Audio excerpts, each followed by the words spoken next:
Masya Allah, matahari dah begitu cantik naik, burung berterbangan.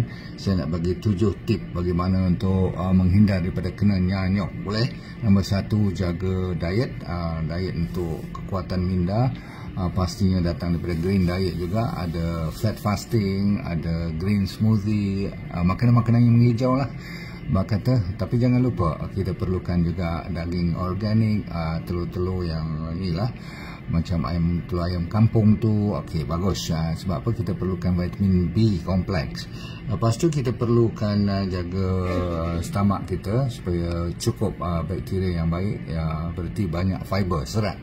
Kena makan banyak-banyak. Lepas tu jangan ambil bahan-bahan yang dah tahu ada pestisida ataupun processed food yang banyak sangat. Okey. Last sekali ialah jaga kita punya fasting. Kena berpuasa. Termasuklah suplemen seperti ginkgo, pegaga, saffron, omega 3, vitamin D3 paling mustahak, jaga baik-baik. Jangan lupa kepada kita punya exercise dan tidur secukupnya. Okey. Dan pasti juga kalau nak tambah buah-buahan, yang paling top ialah blueberry. Pernah dengar blueberry?